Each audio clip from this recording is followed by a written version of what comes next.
Multi drug resistant DP என்று சொல்லப்படும் கூட்டு மருந்துக்கு கட்டுப்படாத காசநோய் சென்னையில் 100க்கும் அதிகமானோரை பாதித்துள்ளது. இது குறித்த ஒரு செய்தி தொகுப்பினை காண்போம்.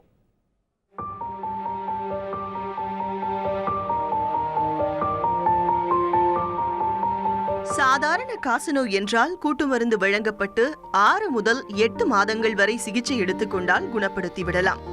இப்போது MDR-TB என்று சொல்லப்படும் கூட்டு மருந்துக்கு கட்டுப்படாத காசநோய் நாடெங்கும் அச்சுறுத்தலை ஏற்படுத்தி வருகிறது. இதற்கு சாதாரண காசநோய்க்கு வழங்கும் மருந்தை விட வீரியமான மருந்து தேவை என்கிறார்கள் மருத்துவர்கள். இந்த நோய்க்கு 2 ஆண்டுகளுக்கு மேலாக சிகிச்சையும் அளிக்க வேண்டும் என்கிறார்கள் அவர்கள். இந்த கிருமி அந்த சாதாரண நம்ம டிபி யூஸ் பண்ணுற குணப்படுத்துறதுக்கு யூஸ் பண்ணுற மருந்துக்கு கேட்காம மாறிடுறது. அதில் முக்கியமான 2 மாத்திரைகள் ஐசோனயாசிட் அண்ட் ரிஃபாம்பிசின். 2க்கும் அது கேட்கலன்னா அதுக்கு மல்டி ட்ரக் ரெசிஸ்டன்ட் அப்படின்னு சொல்லுவோம். அதுக்கு மேலும் எக்ஸ்டென்சிவ்லி ட்ரக் ரெசிஸ்டன்ட் டிபின்னு இருக்குது. அப்படின்னா இன்னும் கொஞ்சம் மருந்துகளுக்கு கேட்காம அது மாறிடுறது.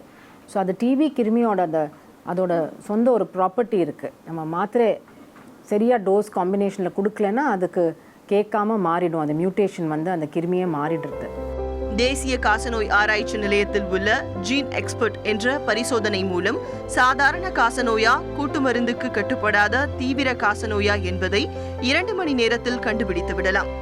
இந்த பரிசோதனை இலவசமாக செய்யப்படுகிறது. தாம்பரம் சானிட்டோரியத்தில் MDR-TBயால் பாதிக்கப்பட்ட ஆண்களுக்கென்று ஒரு வார்டும் பெண்களுக்கென்று ஒரு வார்டும் இயங்கி வருகிறது. அம்மா இருந்திருந்தா இந்த அளவுக்கு வந்திருக்காது. எனக்கு வருஷம் போயிட்டு வரான்னுவாங்க. அந்த தேவையான ஆகாரம், சாப்பாடு, கறி, மீன் ஏதாவது செஞ்சு கொடுத்துருவாங்க. நார்மல் கண்டிஷனில் இருந்துச்சு. இந்த 3 வருஷமாக அம்மா இல்லை, அப்பா மட்டும்தான். அவர் தனியாக வீடு பார்த்துன்னு அவர் தனியாக இருக்கார், நான் தனியாக இருக்கிறேன். நடுவில் நானே சமைச்சு சாப்பிட முடியுமா? கொஞ்சமாக தான் இருந்தது சார். அது திரும்பி வேலைக்கு போயிட்டே இருந்து மாத்திரை சாப்பிட்டுட்டே இருக்கும். இன்னும் கொஞ்சம் ஜாஸ்தி. அவங்க ரெஸ்ட்டில் இருக்க சொன்னாங்க.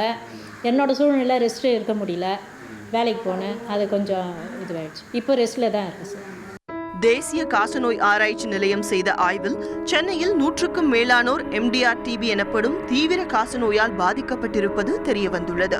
குழந்தைகளும் இந்த வகை தீவிர காசநோயால் பாதிக்கப்பட்டிருக்கிறார்கள். காசநோயையும் தீவிர காசநோயையும் குணப்படுத்த முடியும் என்பது தெரிந்தும் இந்த நோயால் பாதிக்கப்பட்டவர்கள் ஒதுக்கி வைக்கப்படுவது தொடர்கதையாக இருக்கிறது.